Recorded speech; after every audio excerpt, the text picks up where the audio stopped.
Retail plus video tutorials में खुशामदीद।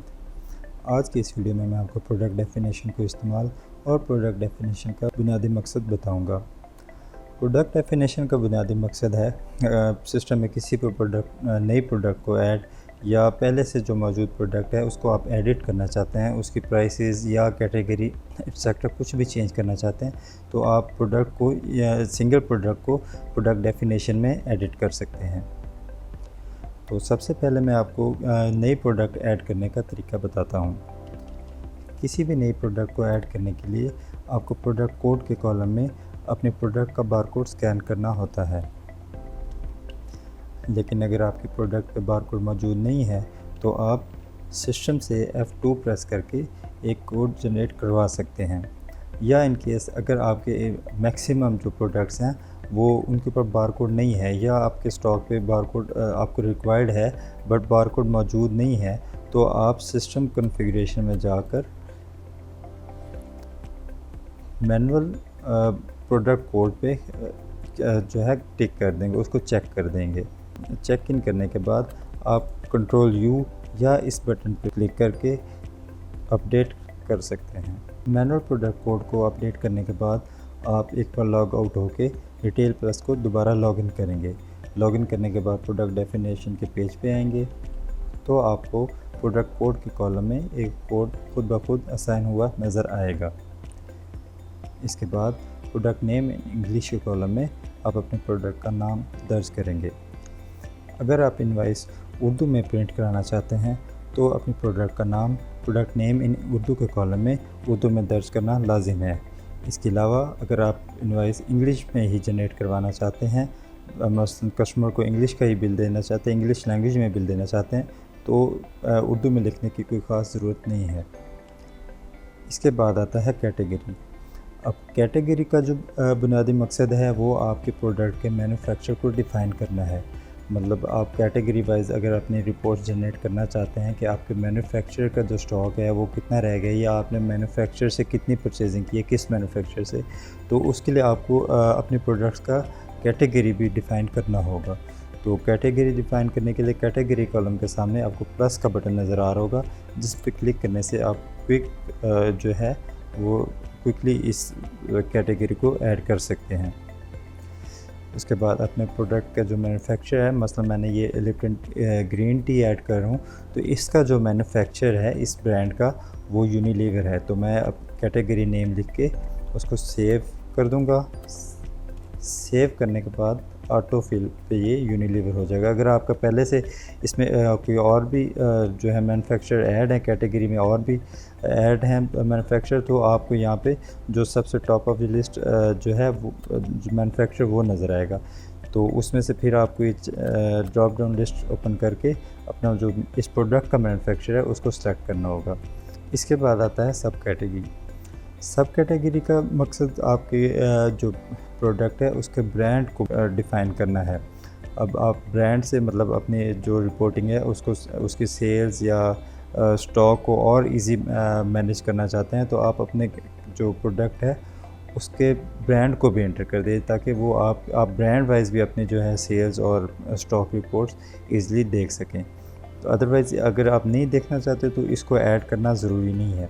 अगर आप देखना चाहते हैं तो फिर इसको भी सेम उस कैटेगरी को जिस तरह हमने ऐड किया है उसी तरह क्विक डिफ़ाइन पे क्लिक करेंगे तो हमारे पास एक फॉर्म ओपन हो जाएगा। इसमें हम अपने सब कैटेगरी नेम मतलब ब्रांड नेम लिख देंगे। सब कैटेगरी नेम के बाद नीचे आपको असाइंड शेल्फ नज़र आ रहा होगा। इसका जो मकसद है वो आप मतलब आपने अगर शेल्फ्स वहाँ पे अपनी शॉप में मैनेज कर रखी हैं तो आप शेल्फ वाइज भी अपना स्टॉक जो है वो देख सकते हैं, उसकी रिपोर्ट भी आपको शेल्फ वाइज भी मिल सकती है। तो उसको शेल्फ के वाइज आपको रिपोर्ट देखने के लिए आपको शेल्फ ऐड करनी पड़ेगी। शेल्फ ऐड करने के लिए आपको सब कैटेगरी से पहले अपनी शेल्फ्स को यहाँ पे डिफ़ाइन करना लाजिम है। शेल्फ़ डिफ़ाइन करने के लिए शेल्फ़ नेम के कॉलम में आप अपने शेल्फ़ का फॉर एग्ज़ाम्पल मैंने ग्रॉसरी 001 जो है वो एक असाइन कर रहा हूँ कि उस शेल्फ़ पे मेरा ये वाला प्रोडक्ट जो है वो मौजूद होगा। तो जब मैं इस शेल्फ़ की रिपोर्ट लूँगा स्टॉक रिपोर्ट तो उसमें ये वाला प्रोडक्ट भी उस में मेंशन शो हो रहा होगा मुझे। शेल्फ़ नेम लिखने के बाद मैं इसको सेव कर दूँगा। और फिर सब कैटेगरी नेम पे आ जाऊँगा। सब कैटेगरी पे नेम पे आप देखेंगे लिप्टन पहले से लिखा आ रहा है। उसके बाद मैं यहाँ से ग्रॉसरी 1 सेलेक्ट करके इसको सेव कर दूँगा। इसके बाद आ जाता है प्रोडक्ट ग्रुप। प्रोडक्ट ग्रुप का मकसद जो है वो आपके प्रोडक्ट की नेचर या आप डिपार्टमेंट कह सकते हैं कि आप ये किस डिपार्टमेंट का प्रोडक्ट है। अब जैसे कि ये लिप्टन ग्रीन टी है तो ये ग्रॉसरी डिपार्टमेंट का प्रोडक्ट है, तो ये भी आपकी रिपोर्टिंग को मज़ीद आसान बनाता है। अदरवाइज़ आप जो है नहीं देखना चाहते डिपार्टमेंट वाइज रिपोर्टिंग, तो आप इसको ना भी ऐड करें तो इतना इशू नहीं है।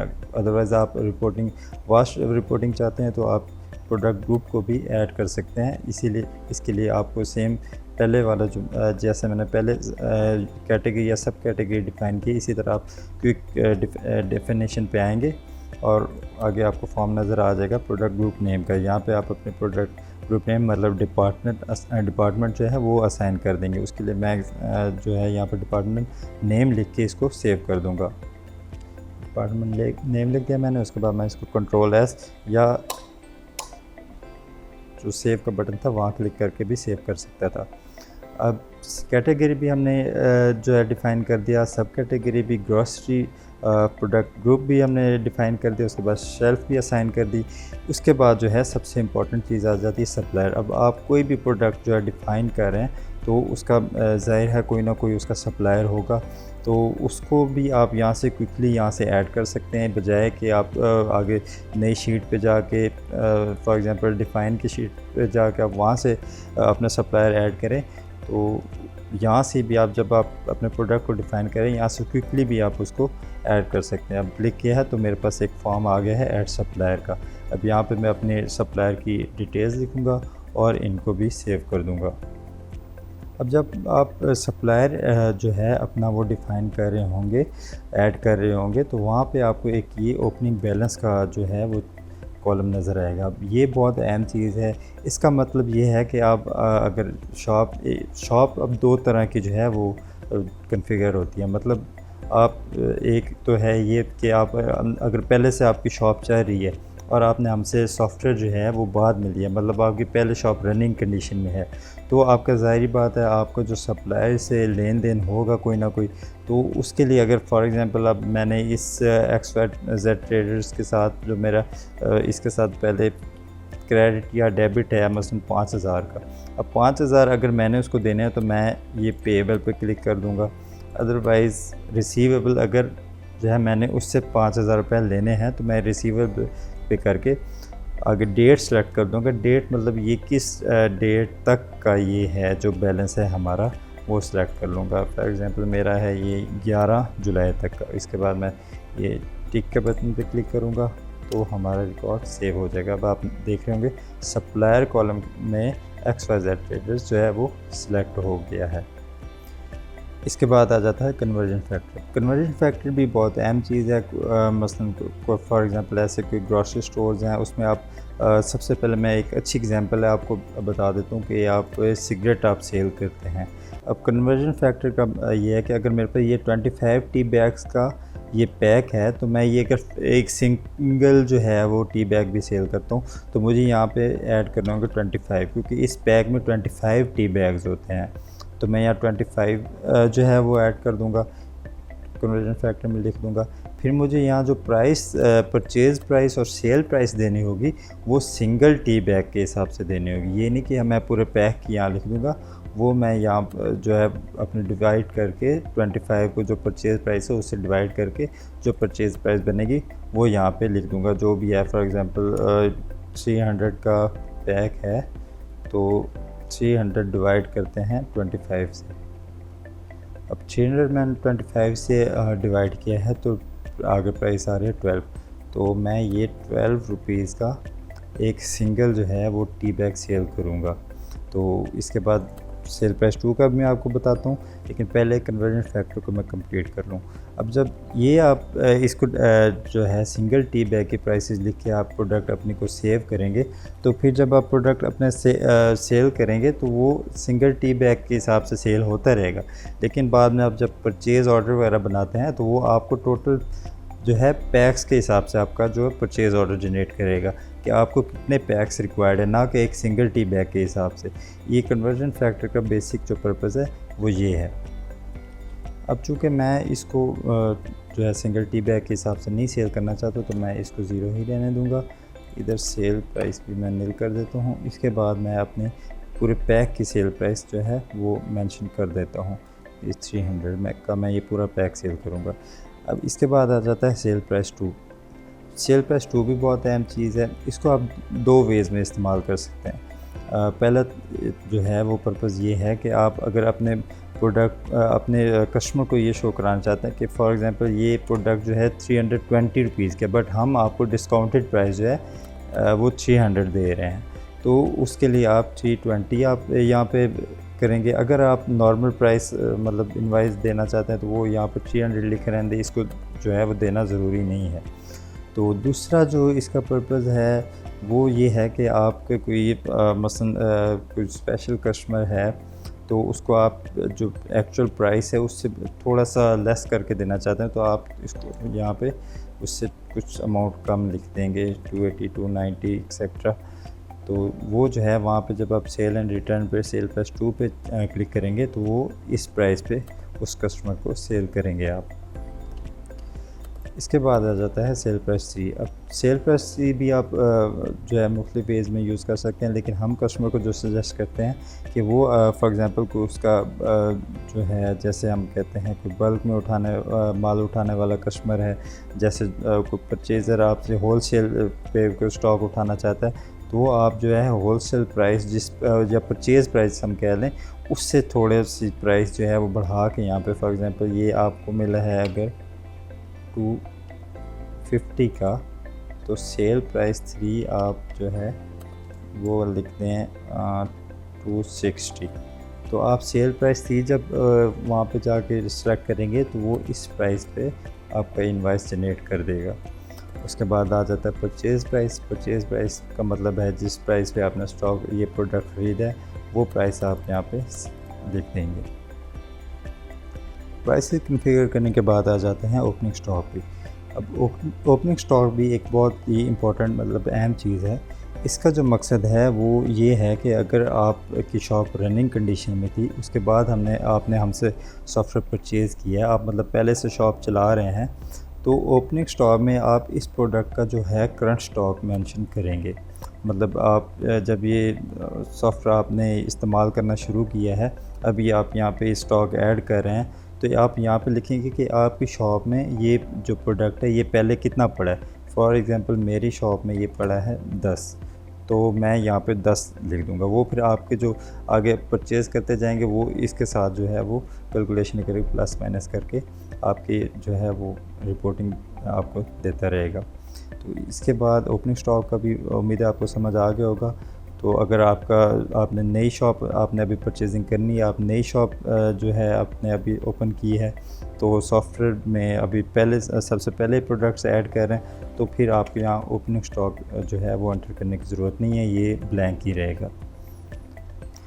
ओपनिंग स्टॉक के बाद आ जाता है इन्वेंट्री लेवल। अब इन्वेंट्री लेवल भी ओपनिंग स्टॉक की तरह ही एक अहम चीज़ है।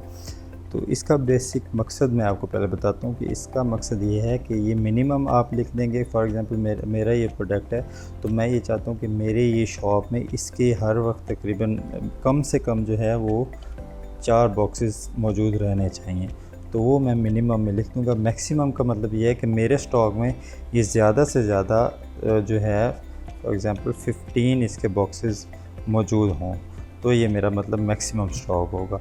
तो ये आपको फ़ायदेमंद जो है वो जो है परचेज़ ऑर्डर में जो ज़्यादा फ़ायदेमंद साबित होगा कि आप जब परचेज़ ऑर्डर सिस्टम से जनरेट कराएंगे तो वो आपके स्टॉक को जो है मिनिमम और मैक्सिमम को कंपेयर करके आपका ऑटो पे एक परचेज़ ऑर्डर बना देगा कि आपको इतनी क्वांटिटी रिक्वायर्ड है और इस क्वांटिटी के लिए आपको इतनी अमाउंट रिक्वायर्ड होगी। लेकिन अगर आप सिस्टम से अपने परचेजिंग नहीं करना चाहते, आप ख़ुद मैनुअली करना चाहते हैं, तो यहाँ पे लिखने की ज़रूरत नहीं है। इसके बाद आपको कमेंट्स का कॉलम नज़र आ रहा होगा। इस कमेंट्स के कॉलम में आप अपने प्रोडक्ट से रिलेटेड कुछ भी XYZ कुछ भी लिख सकते हैं। कोई भी इंफॉर्मेशन आप ताकि बाद में आपको याद रहे या आप इसमें शो कराना चाहें तो आप यहाँ पे कमेंट्स के कॉलम में लिख सकते हैं, अदरवाइज़ इसको भी ब्लैंक ही रहने देना चाहिए। कमेंट्स के बाद आपको अदर कोड का कॉलम नज़र आ रहा होगा। अब अदर कोड को पहले मैं ऐड करने का तरीका बताता हूँ, साथ ही आपको इसका मतलब भी समझा दूँगा। अदर कोड को ऐड या डिफ़ाइन करने के लिए आप प्रोडक्ट एट्रीब्यूट्स पे जाएंगे तो वहाँ पर आपको अदर कोड इंक्रिप्शन मेथड नज़र आ रहा होगा। इस पर क्लिक करेंगे तो ये पेज आपको नज़र आएगा अदर कोड इंक्रिप्शन मेथड। इसमें अब आपने सबसे पहले इनेबल अदर कोड को इनेबल कर दिया या चेक इन कर दिया। इसके बाद वो पूछेगा बेस्ड ऑन आप सेल प्राइस 1 की बेस पे करना चाहते हैं, सेल प्राइस 2 पे, 3 पे या परचेज़ प्राइस है। इसका जो मकसद है वो ये है कि अगर आप एक मतलब कस्टमर को बताए बगैर एक कोड जैसे कि सीक्रेट कोड रखना चाहते हैं अपनी प्राइसिंग का, फॉर एग्ज़ाम्पल परचेज़ प्राइस का, कि कस्टमर को समझ ना आए कि ये आपकी परचेज़ प्राइस क्या है, लेकिन आपको समझ आए कि एक्चुअली ये मेरी परचेज़ प्राइस इसकी ये इस प्रोडक्ट की वो क्या है। तो उसके लिए आप मतलब अपने जो न्यूमेरिकल फॉर्म्स को इंग्लिश अल्फ़ाबेट्स में आप जो है वो सेव कर सकते हैं। मतलब आप फॉर एग्ज़ाम्पल 2 है तो वो आपको वहाँ पे बी नज़र आएगा, 3 है आपका परचेज़ प्राइस में 3 आ रहा है तो वो आपको सी जो है वो वहाँ पे नज़र आएगा। ये आप कुछ भी यहाँ पे जो है वो 1 को किसी भी इंग्लिश अल्फ़ाबेट से आप जो है वो कन्वर्ट कर सकते हैं। मसलन यहाँ पे मैं जी लिख देता हूँ तो वो 1 की जगह आपको जी नज़र आएगा, लेकिन फ़िलहाल मैं ये ए यूज़ कर रहा हूँ। उसके बाद मैं इंटरप्राइज टू टेस्ट के लिए यहाँ पे फॉर एग्ज़ाम्पल लिख लेता हूँ 250 टेस्ट क्या, तो ये बी ई जी मतलब 2 फॉर बी और ई फॉर आपको नज़र आ रहा होगा 5 और 0 से जे। तो ये आपको वहाँ पे जो है एक बजाय कि वहाँ पे ये आपको न्यूमेरिकल कोड नज़र आए, वहाँ पे आपको इंग्लिश अल्फ़ाबेट नज़र आएंगे, जिससे आपको ईज़िली पता चल जाएगा कि मेरी जो है ये प्रोडक्ट इसकी परचेज़ प्राइस एक्चुअली क्या है, और कस्टमर जो है वो आपकी परचेज़ प्राइस से मतलब कम्प्लीटली जो है बेखबर रहेगा। तो इसको सेव करने के लिए अगर मैं ये चाहता हूँ, आप इस सारे प्रोसेस को चाहते हैं तो आप सेव इंक्रिप्शन मेथड कर देंगे। ये सेव हो गया है। अदर कोड एंटर करने के बाद अपने आप प्रोडक्ट को सेव करेंगे, जिसके लिए आप यहाँ सेव के ऑप्शन पे भी जा सकते हैं या कंट्रोल एस प्रेस करेंगे तो भी आपको ये चेक बॉक्स ओपन नज़र आएगा। इसमें आप do you really want to save this record को आप यस करेंगे तो आपकी एक प्रोडक्ट जो है वो ऐड होगी। अब इसमें आपको एक और बहुत अहम चीज़ है, जैसे ये सेट डिफ़ॉल्ट वैल्यूज़ नज़र आ रहा है या रीसेट डिफ़ॉल्ट।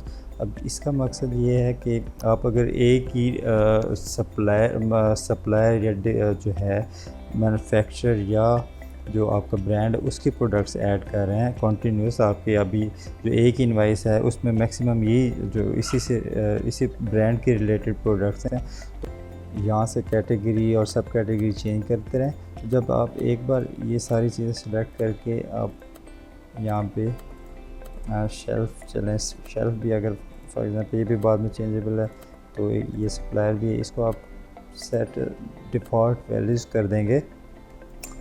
तो उसके बाद आप फॉर एग्ज़ाम्पल कंट्रोल एन भी करेंगे, नया प्रोडक्ट ऐड करेंगे तो ये सारी चीज़ें वही सेम ही रहेंगी, ये आपको बार बार जो है वो चेंज करने की ज़रूरत नहीं पड़ेगी। तो उम्मीद है आपकी आज की इस वीडियो में आप जो प्रोडक्ट डेफिनेशन है उसका इस्तेमाल और उसका जो मकसद है वो समझ गए होंगे।